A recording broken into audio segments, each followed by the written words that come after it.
저희가 뉴스를 보면은 요즘에는 기상이변 때문에 세상 사람들이 힘들어하는 것을 알 수가 있습니다. 미국도 그러고 유럽도 그러고 레코드 하이, 정말인데 온도가 높죠. 예, 그래서 힘들어하는 사람들이 있습니다. 유럽에서는 더위 때문에 죽는 사람들도 있다고 얘기를 합니다. 가뭄은 늘상 있는 일이기 때문에 힘들어합니다. 그리고 우크라이나에서의 전쟁은 언제 끝날지 아직 우리가 알 수도 없는 상황입니다. 그리고 미국에서 많이 있는 어떤 총기 사건, 요즘은 별로 놀라운 사건도 아닙니다. 근데 그런 것들을 직접 겪는 사람들에게는 그것은 엄청난 고통으로 다가올 수밖에 없습니다. 저는 여기서 어떻게 보면은 여러 사람들이 겪는 어떤 천재지변이나 이런 걸 얘기했지만은 개인적으로도 어렵고 힘든 일들이 많이 있습니다. 재정적으로 힘든 일이 있을 수도 있고 관계에서 여러 가지 고통들을 살아오면서 많이 겪는 경우들이 많이 있습니다. 고통은 누구나 겪는 것이지만은 고통을 즐거워하는 사람은 하나도 없습니다. 원하지 않는 것이 우리 삶에 와서 우리를 힘들게 합니다. 그래서 어떤 경우에는 하나님을 믿지 않는 사람들도 이 고통 때문에 하나님을 원망하는 경우들도 있습니다. 그런 사람들은 이렇게 얘기합니다. 만일 신이 원하지만 그렇게 할 능력이 없으면 전능하지 않고 능력이 있는데도 고통을 없애지 않으면 사랑의 하나님이 아니다라고 얘기합니다. 고통이 얼마나 힘들고 어려운 상황이면 믿지 않는 사람들도 그렇게 신을 비난하는 그런 상황들이 있습니다. 고통이 있을 때 그것을 누군가가 설명해 줄 수 있다라고 하면 왜 그런 고통이 오는지 그걸 알면은 좀 이해하기가 쉬울 것입니다. 그래서 다른 종교들은 고통에 대해서 설명할 때 보통 그렇게 얘기를 합니다. 네가 착하게 살지 않아서 잘 못 살아서 그렇게 한다라고 얘기를 합니다. 인간이 가지고 있는 보편적인 그 도덕률을 기준으로 얘기를 하는 것입니다. 착한 사람은 복을 받고 악한 일을 한 사람은 벌을 받는다라는 그런 생각을 가지고 있습니다. 맥센스 하죠? 근데 문제는 옆에 있는 사람 딱 보면은 나보다 더 악한 일을 하는데 축복을 잘 먹고 잘 사는 것 같아요. 근데 힘들죠, 근데 그러면. 그런데 어떤 종교는 그렇게 설명을 합니다. 아, 그 사람은 지금이 아니라 전생에 착하게 살았기 때문에 지금 현생에서 이렇게 복을 받고 사는 것이다. 라고 이렇게 얘기를 합니다. 그렇기 때문에 네가 만일 그 다음 생에라도 잘 살고 싶으면 지금 생에서 착하게 잘 살아라. 라고 얘기를 하죠. 기억나지도 않는 전생을 가지고 설명을 하기 때문에 참 쉽지 않지만은 어쨌든 착한 일을 한 사람은 복을 받고 악한 일을 한 사람은 벌을 받는다라는 것이 기본적인 설명입니다. 기독교는 고통에 대한 설명이 좀 다릅니다. 고통 이유를 여러 가지로 설명하는데 첫 번째는 좀 전에 본 것과 같이 뭔가를 잘못했을 때, 죄를 졌을 때 벌을 받는다라고 얘기를 합니다. 또 다른 측면은 어떤 사탄이나 악한 세력의 공격으로 인해서 그런 고통이 오기도 한다라고 얘기를 합니다. 그리고 마찬가지로 하나님께서 그 믿는 사람들을 쓰시기 위해서 연단의 차원에서 고통이 오는 경우들도 있습니다. 그리고 마지막으로는 이 세상은 죄인들이 사는 죄악이 가득 찬 세상입니다. 그렇기 때문에 그냥 뒤죽박죽인 세상에서 살다 보니까 내 의지랑 상관없이 그런 고통이 임하는 경우도 있다라고 얘기를 합니다. 이유를 어떻게 설명하든지 간에 고통은 누구도 원하지 않는 것입니다. 고통을 당하면 다 힘들어합니다. 설교라는 저도 만약 고통이 당했을 때는 제일 먼저 드는 것이 왜 하나님께서 라는 것이 제일 먼저 생각이 사실은 듭니다. 쉽지가 않은 것입니다. 오늘 베드로는 그 핍박받는 초대교회 성도들을 그 위로하고 격려하기 위해서 이 베드로전서를 썼습니다. 그래서 오늘 본문인 4장 12절, 14절을 통해서 고난을 우리가 어떻게 이해할 것인가, 어떻게 받아들일 것인가를 함께 생각해 보도록 하겠습니다. 첫 번째, 성도의 고난은 당연한 것이다. 이상한 일로 여기지 말라라고 가르치고 있습니다. 12절을 함께 읽어보도록 하겠습니다. 사랑하는 자들아, 너희를 연단하려고 오는 불시험을 이상한 일 당하는 것 같이 이상히 여기지 말고. 연단하는 불시험의 연단을 이상한 일로 여기지 말라, 놀라지 말라라고 얘기를 합니다. 즉 반대로 얘기하면은 어떤 얘기입니까? 고통이 왔을 때 이게 왜 나한테 오지? 라는 생각이 있기 때문에 그런 생각을 할 수밖에 없는 것입니다. 현대교회에도 이런 생각들이 많이 들어와 있습니다. 그래서 어떻습니까? 기복신앙이 들어와 있습니다. 하나님의 일을 잘하면, 다르게 표현하면 착한 일을 하면은 복을 받는다라고 그런 생각을 하게 되죠. 세상이 갖고 있는 보편적인 생각입니다. 착한 일을 한 사람은 복을 받고 악한 일을 한 사람은 벌을 받는다. 즉 뭔가 잘못하면은 잘못했기 때문에 그걸 벌을 받는다라고 생각을 하는 것이죠. 우리는 흔히 그런 농담들을 많이 합니다. 어떤 사람에게 좋은 일이 자꾸만 생기면은 아유 착한 일 많이 하시나 봐요 라고 이렇게 농담을 합니다. 그것이 농담으로서 사람들에게 일반적으로 받아들여질 수 있는 이유는 그런 생각들이 기본적으로 인간들이 갖고 있는 생각이기 때문에 그럽니다. 고난을 받는다는 것은 그 사람이 착한 일을 하지 않았기 때문이라고 생각을 하는 것입니다. 기독교에도 이런 생각들이 퍼져나와 있습니다. 그래서 뭔가 그 세상적으로 축복을 받으면은, 하나님이 축복을 주시는구나. 안 되면은 뭔가 죄를 져서 그런 거구나 라고 생각을 합니다. 결국은 하나님이라든가 죄라든가 축복이라든가 이런 고상한 단어들이 나오지만은 원인이나 이유는 똑같습니다. 네가 착한 일을 안 해서라는 것이죠. 인간의 보편적인 생각이 교회까지 들어와 있습니다. 세상적인 가치관이 교회 안에까지 들어와 있는 것입니다. 그래서 이런 어떤 고난을 겪을 때 때로는 그런 것 때문에 힘들어하다가 교회를 떠나는 사람들도 우리가 보는 경우가 있습니다. 어떻습니까? 그런 생각, 뭔가 축복을 받는 것은 하나님이 일을 잘해서, 고통을 받는 것은 뭔가 잘못해서, 즉 내가 잘못했구나. 그런데 나는 별로 잘못한 게 없는 것 같아요. 그러면 어떻게 합니까? 왜 하나님께서? 라고 생각을 하다가 교회를 떠나는 경우가 있습니다. 또 하나는 교회 내에 어떤 이런 정죄하는 분위기가 있는 경우가 있습니다. 그런 생각이 있는 경우에는 내가 뭔가를 잘못했다라고 하면은, 그러니까 고통이 있다라고 하면은 다른 사람들이 분명히 내가 하나님 앞에 죄를 졌기 때문에 이런 고통이 있는 거야 라고 생각할 거다라는 그런 생각을 들게 되죠. 그러면은 교회를 떠날 수가 있습니다. 그래서 이런 것들은 예수님께서 경고하신 마태복음 13장에서 씨 뿌리는 자의 비유를 통해서 얘기하신 그런 말씀과 일치를 합니다. 씨 뿌린 자의 비유에서 열매를 맺지 못하는 경우가 세 가지가 있습니다. 그 중에 하나는 돌밭에 떨어진 씨인 것입니다. 그 돌밭에 뿌려졌다는 것은 결국 환난이나 박해가 있을 때, 나에게 고난이 있을 때라고 하는 것입니다. 뿌리가 없어서 열매를 맺지 못한다. 결국은 그런 사람들은 교회를 다니다가도 교회를 떠날 수밖에 없는 그런 상황이 될 수도 있는 것입니다. 우리는 성경의 인물들을 많이 합니다. 그리고 그런 사람들이 정말 훌륭한 사람이다, 본받고 싶다라고 얘기를 하는데요. 그런 사람들 중에 만일 정말 고통 없이 행복하게 하나님을 하던 사람이니까 그렇게 사는 사람을 한 명이라도 여러분이 예를 들 수가 있습니까? 없습니다. 성경에 나오는 인물들은 다 고난을 겪으면서 하나님의 일을 하는 그런 훌륭한 사람이 됐습니다. 요셉은 어떻습니까? 형들에게 미움을 받고 팔려서 결국 종살이를 하다가 노예로 팔려나갔다가 결국 감옥에까지 갇히는 신세가 됐었습니다. 욥이라는 사람은 어떻습니까? 사실은 고통의 화신이라고 할 수가 있죠. 그 사람은 하루아침에 자신의 자식들 그리고 자신이 가진 모든 것을 하루아침에 잃는 그런 것을 경험한 사람입니다. 다윗은 어떻습니까? 다윗은 하나님의 기름 부은 사람으로서 네가 왕이 될 것이라는 얘기를 10대에 들었지만은 그 후에 30대에 왕이 될 때까지 10몇 년을 도망다니는 삶을, 고통의 삶을 살았습니다. 바울도 마찬가지입니다. 하나님의 복음을 위해서 다녔던 사람이지만은 그 사람이 자기가 어떤 고통을 당했는지를 자랑하는 걸 들어보면은 성경에 아름답게 나와서 그렇지, 이 사람 정말 고생 정말 많이 했구나 라는 것을 알 수가 있습니다. 죽을 고비를 여러 번 넘겼구나라는 것을 우리가 알 수가 있습니다. 하나님이 일을 하는 사람들의 모습이 바로 이런 모습들인 것입니다. 그래서 예수님께서는 누가복음 9장 23절에 나를 따라오려거든 자기를 부인하고 날마다 제 십자가를 지고 나를 따를 것이다 라고 얘기를 하고 있습니다. 십자가를 져야 된다고 얘기를 하고 있습니다. 십자가는 결코 축복의 표현이 아닙니다. 고통의 상징이고 고난의 상징입니다. 지옥의 상징인 것입니다. 바로 하나님을 따르는 사람들은 그런 십자가를 져야 된다라고 얘기를 하고 있는 것입니다. 그렇게 얘기하신 예수님의 삶은 어떻습니까? 전능하신 하나님으로서 모든 것을 편하게 할 수 있었습니다. 그렇지만 편안한 삶이었습니까? 제가 크리스마스 때는 그런 설교를 한 적이 있습니다. 만약 예수님께서 이 세상에 오시면서 즉 신이기 때문에 어떤 가문에서 아니면 어떤 사람의 몸을 통해서 태어날 수 있는 것을 선택하실 능력이 있으십니다. 그러니까 예를 들자면 왕의 자손으로 왕의 가문에서 태어났다고 하면 삶이 훨씬 쉬웠을 수도 있습니다. 예수님께서 선택하신 것은 무엇입니까? 시골 깡촌, 10대 소녀, 마리아의 몸을 통해서 처녀라고 얘기를 했습니다. 당시 기준으로 하면 돌 맞아 죽기 딱 좋은 케이스였습니다. 살면서 힘들었을 것입니다. 태어나면서도 축복받지 못하고 살면서도 힘들었을 것입니다. 우리가 잘 압니다. 예수님이 어렸을 때 헤롯이 아이들을 다 죽이려고 했기 때문에 결국은 이집트로 도망을 갈 수밖에 없었습니다. 사역한 이후의 삶은 어떻습니까? 예수님이 가르쳤을 때 그 예수님을 반대하는 사람들이 많이 있었습니다.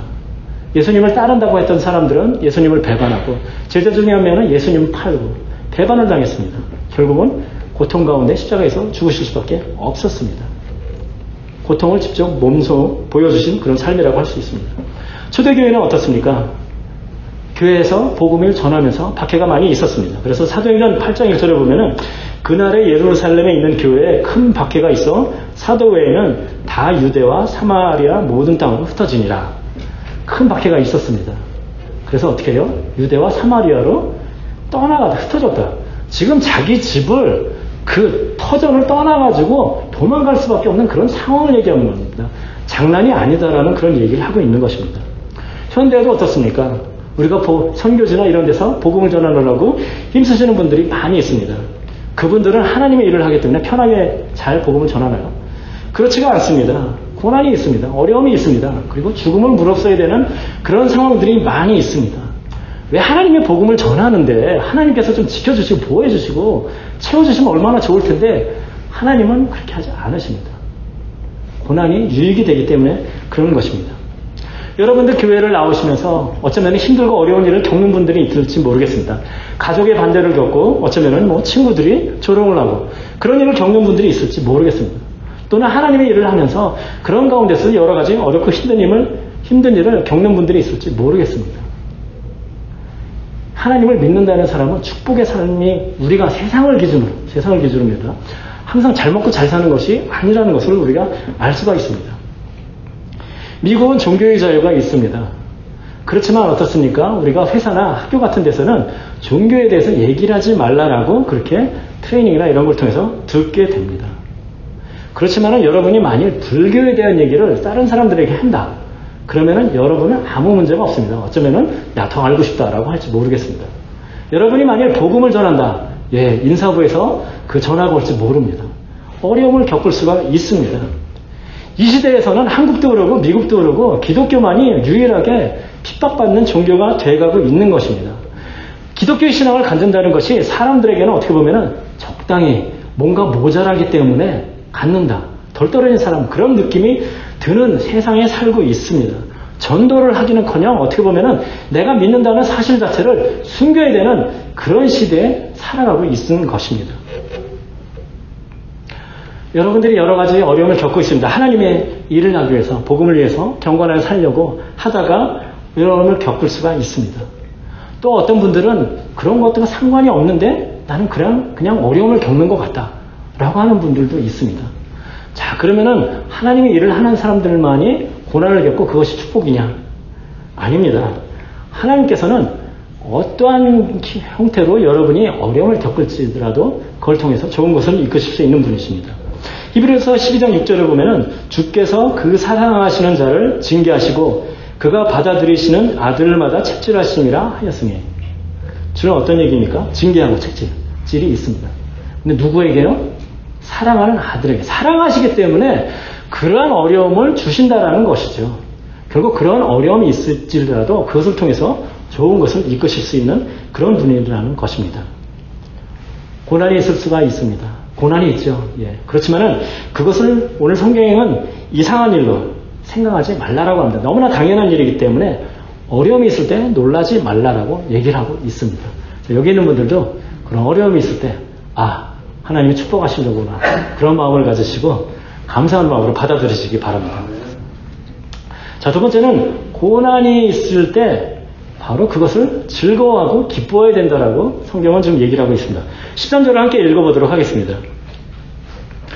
오히려 너희가 그리스도의 고난에 참여하는 것으로 즐거워하라. 이는 그의 영광을 나타내실 때에 너희로 즐거워하고 기뻐하게 하려 함이라. 오히려라고 얘기를 합니다. 갈수록 태산입니다. 즐거워하라라고 얘기를 하고 있는 것입니다. 기뻐하라라고 얘기를 하고 있습니다. 세상 사람들에게 뭐라고 그러겠어요? 미쳤다고 그러겠죠. 단순히 이해하고 올 것이 왔구나 하고 받아들이는 것이 아니라 즐거워하고 기뻐할 수 있어야 된다라고 얘기를 하고 있습니다. 그리고 그 이유는 무엇입니까? 그리스도의 고난에 참여하기 때문이다라고 얘기를 하고 있습니다. 그리스도께서 고난을 받으신 이유는 무엇입니까? 하나님의 뜻을 행하다가, 즉 십자가의 고난을 받으신 것입니다.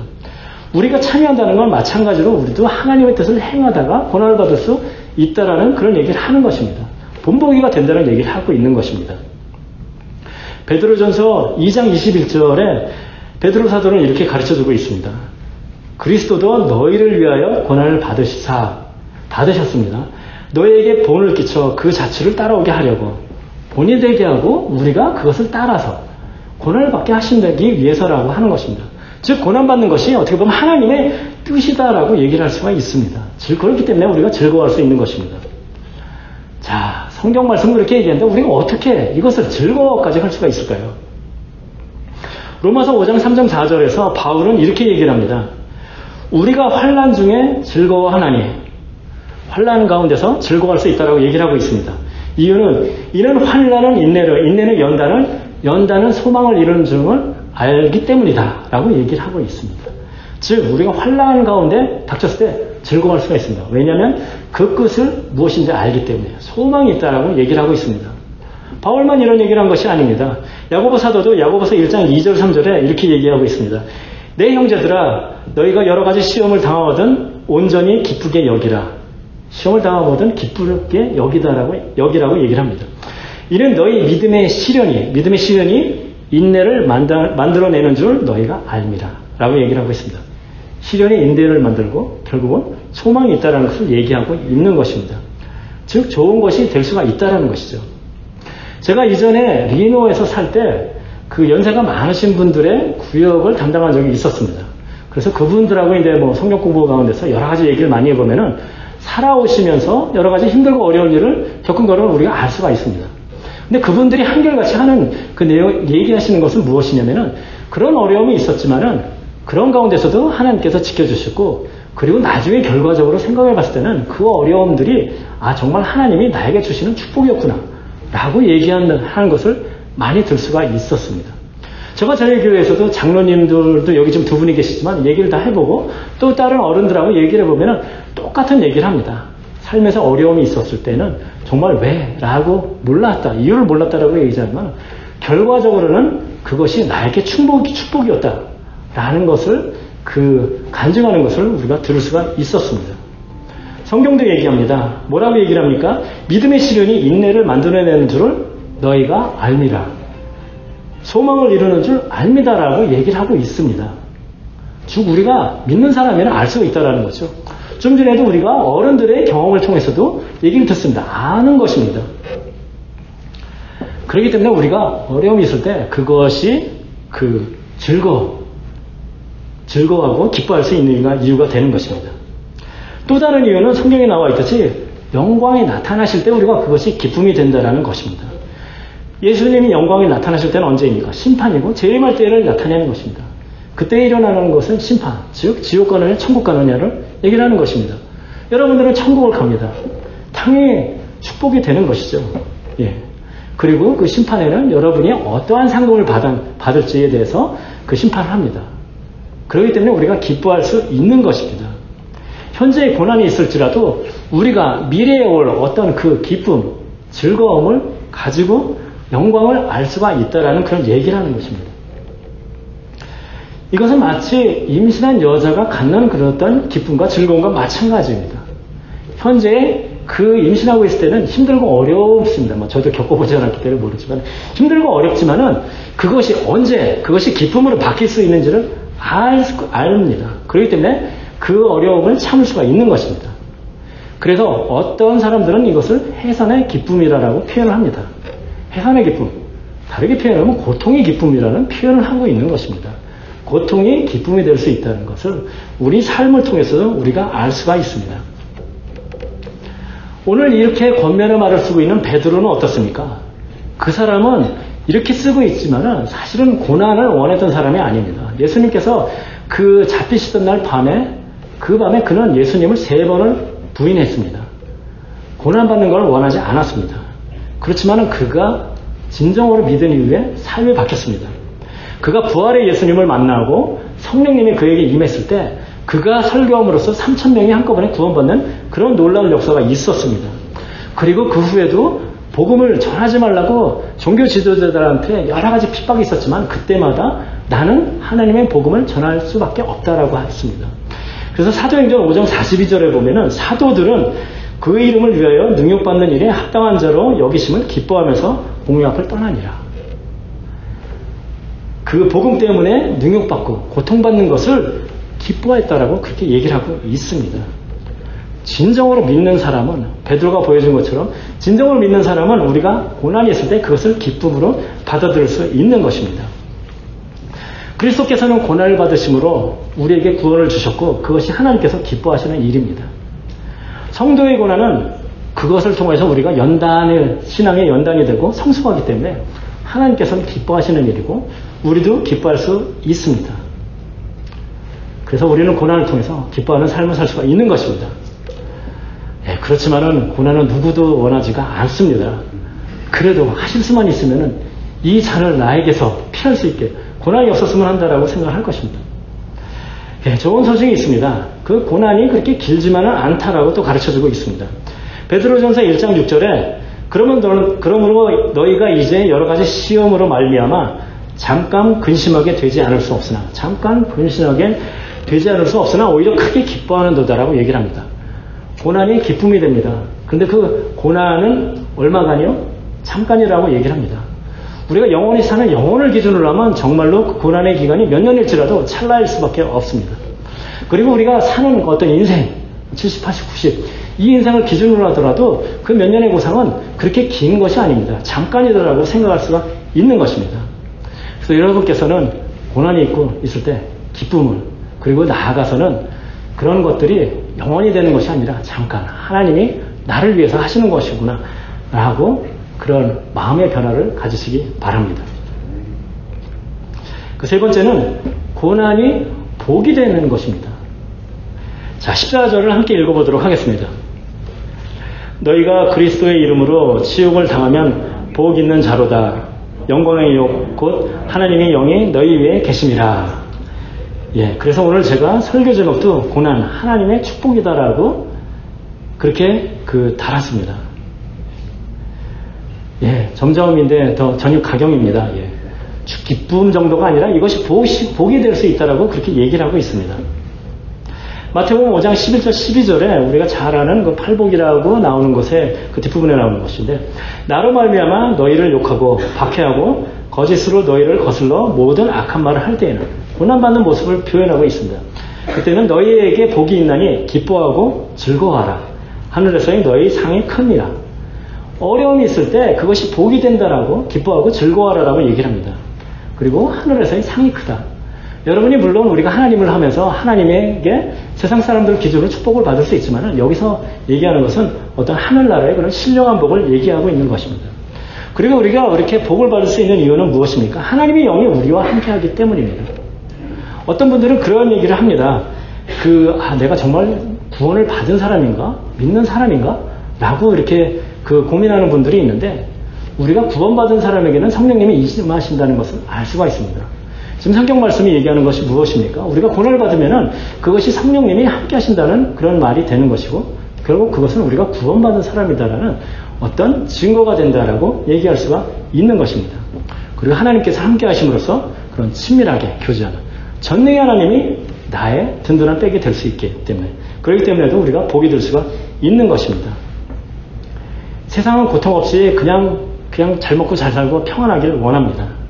그렇지만 어떻습니까? 기독교는 그러한 행복을 얻기 위해서는 고난의 과정이 필요하다라고 얘기를 하고 있습니다. 성경에 나오는 그 얘기 중에서 어떻게 보면 가장 축복된 얘기를 생각해 보면은 이스라엘 백성들이 이집트의 노예 생활에서부터 벗어난 일, 그것만큼 아마 축복된 말씀은 없을 것입니다. 그 사람들이 그런 축복을 받는 과정에서 그 사람들이 겪었던 일은 무엇입니까? 그냥 간단하게 나왔나요? 모세가 그 사람들을 출애굽시키기 위해서 갔을 때 처음에 바로에게 얘기한 다음에는 엄청나게 노동의 강도가 심해졌습니다. 그래서 힘들었습니다. 그리고 그 후에는 10가지의 어떤 재앙, 그것을 통해서 결국은 바로가 포기하고 나가라 라고 얘기할 수밖에 없었습니다. 그 10가지 재앙은 우리가 생각했을 때 보통 수준이 아닌 것입니다. 물론 그 중에 그 4가지 정도는 이스라엘 사람들이 사는 땅에는 그 미치지를 않았습니다. 그렇지만 그 나머지를 기준으로 하더라도 그 사람들이 겪었었던 그 어려움은 보통 것이 아닙니다. 요즘 기준으로 뭐 코비드는 대할 그런 상황도 아닌 것입니다. 출애굽이라는 사건은 엄청난 축복이었습니다. 그렇지만 그 과정은 그렇게 아주 해피한 그런 과정만은 아니었습니다. 여러 가지 어려움이 있었습니다. 그리고 여기 있는 어른들은 그 겪으면서도 그 하나님이 그 주신 고난이 축복이다라는 걸 알지만은 또 여러분 스스로도 그런 고난을 다른 사람에게 가함으로써 이게 축복이 된다라는 것을 어떻게 보면 실천하는 삶을 사는 분들도 있습니다. 여러분들은 자녀들에게 공부하라고 엄청 그 잔소리 하시죠. 자녀들에게는 어떻습니까? 고통이고 고난입니다. 왜 다른 거 하고 싶은데 왜 컴퓨터 못하게 하고 왜 비디오 못 보게 하고. 그렇지만 여러분들은 그런 자녀들에게 잔소리를 하면서 고통과 그 고난을 잊게 합니다. 왜 그렇습니까? 그것이 기쁨이 되고 즐거움이 될 수 있다는 걸 알고 복된 일이라는 걸 알기 때문입니다. 여러분은 살면서 그런 것들을 실천하면서 살아오셨고 앞으로 어른이 되신 여러분들도 실천하게 될 것입니다. 우리는 운동팀의 코치들도 그러면 어떤 음악을 하는 선생님도 그런 것들이 어떤 여러 가지 그 힘들게 하고 고통을 가함으로써 이 자기가 가르치는 아이들에게 좋다라는 것을 누구나 알고 있습니다. 우리가 잘 아는 얘기가 있죠. No pain, no gain. 고통 없이 세상 사람들도 합니다. 고통 없이 어떤 좋은 것을 얻을 수 없다라는 것을. 그렇기 때문에 우리가 그 고통이 축복이 될 수 있다라는 것을 알 수가 있습니다.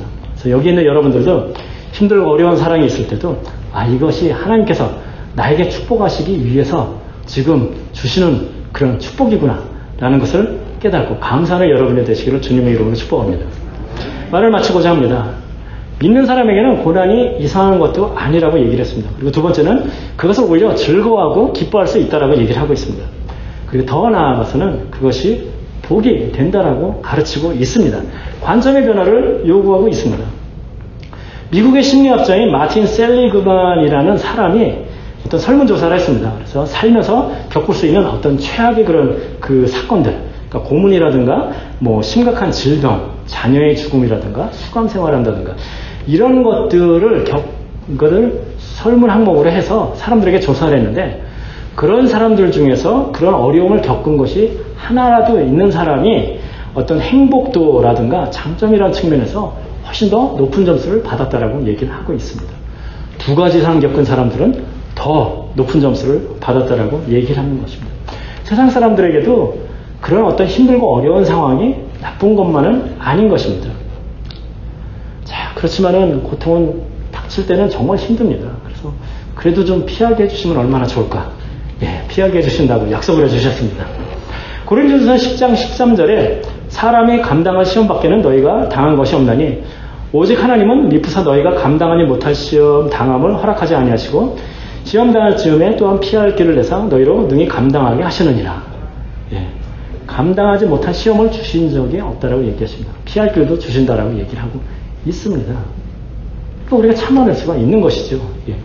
그리고 여기서 보면 감당하지 못한 시험 당함을 허락하지 아니하시고 허락하셨다라고 얘기를 하고 있습니다. 즉 어떤 얘기입니까? 이런 고통이나 이런 것들도 다 하나님의 섭리 아래에 있는 것이다라고 얘기를 하고 있습니다. 그래서 네가 지금 어려움을 겪을지라도 내가 다 알아서 해줄게. 선을 이룰 수 있고 좋은 곳으로 이끄실 수 있다라는 얘기를 하고 계시는 것입니다. 인류 역사상 어떻게 보면 가장 부조리하고 부합리하고 말도 안 되는 그런 고통의 사건을 얘기를 한다라고 그러면은 예수님께서 십자가에 죽으신 것입니다. 신의 죽음을 얘기할 수가 있습니다. 그때 당시에 어떤 악한 세력들은 정말 우리가 이겼구나라고 환호했을지 모르지만은 예수님을 따르는 사람들에게는 정말로 고통의 순간이었을 것입니다. 그렇지만 어떻습니까? 우리는 그것을 통해서 구원의 소식, 복음의 소식, 인류에게 좋은 소식이 됐다라는 것을 알 수가 있습니다. 인류 역사상 가장 고통스럽고 말도 안 되는 사건이 어떻게 보면 인류에게 가장 복된 사건으로 바꾸셨습니다. 하나님께서는. 그렇기 때문에 우리가 고통이 있을 때 그것이 우리에게 축복이 되고 기뻐할 수 있는 이유가 되는 것입니다. 악으로부터 선을 이끄실 수 있는 하나님이신 것입니다. 그래서 로마서 8장 28절에도 하나님을 사랑하는 자, 곧 그의 뜻대로 부르심을 입은 자들에게는 모든 것이 합력하여 선을 이룬다라고 얘기를 하십니다. 어떠한 모습으로 우리가 어떻게 할지라도 그것을 통해서, 그것이 고통이고 고난일지라도 그것을 통해서 하나님께서는 좋은 것을 이끄실 수 있다, 선을 이끄실 수 있다라고 얘기를 하고 계십니다. 어른들은 살면서 어떤 고통을 겪으면서도 이것이 하나님의 축복이었다는 것을 알 수가 있을 것입니다. 여기 이제 젊은 그 청년들도 많이 있는데, 여러분은 아직 그런 고통을 나는 잘 모르겠어 라고 하실지 모르지만은, 살면서 겪은 날이 있으실 겁니다. 바로 그럴 때도 여러분들이 그런 걸 통해서 왜 하나님께서 라고 하나님에게 질문하는 것이 아니라 내가 이것을 통해서 무엇을 배우시기를 원하십니까? 그리고 그 고통을 통해서 하나님께서 나를 어떻게 쓰시고 어떻게 이끄실까를 기대하면서 감사할 수 있어야 될 것입니다. 기독교는 고난에 대해서 부정적으로만 보지는 않습니다. 긍정적으로 봅니다. 믿는 성도에게는 그 가운데서, 고통 가운데서 하나님이 계획이 있고 뜻하심이 있기 때문에 그걸 통해서 선으로 바꾸실 수가 있는 것입니다. 그래서 여기 있는 성도 여러분들도 그런 어렵고 힘든 일이 있을지라도, 그리고 앞으로 혹시 그런 상황이 닥칠지라도 이것이 하나님께서 나를 축복하시기 위해서 인도하시는구나 라고 생각을 하시면서 감사하면서 그 어려움을 이겨나가시길 주님의 이름으로 축복합니다. 사랑의 하나님, 감사합니다. 오늘 또 주님의 말씀을 통해서 우리가 살면서 겪을 수밖에 없는 이 고통이 어떤 의미가 있는지 함께 생각해 보게 해주시면 감사드립니다. 세상 사람들은 고통이 있을 때 그것이 네가 잘못했기 때문에, 죄를 지었기 때문에 라고 얘기하지만은, 우리에게는 그러한 고통이 있을 때 그것이 어떤 이유에서든 간에 그것을 통해서 하나님께서는 정말로 선을 이끄시고 나에게 축복이 될 수 있게 바꾸실 수 있는 것을 우리가 알았사옵나이다. 세상 사람들과 똑같이 그런 어려움을 겪을 때 쓰러지고 넘어지는 그런 신앙이 아니라 정말 그 가운데서도 축복을 주시는 하나님을 바라보면서 늘 승리하는 삶을 사는 저희들이 될 수 있도록 주님께서 축복하여 주시옵소서. 예수님 이름으로 기도드렸습니다. 아멘.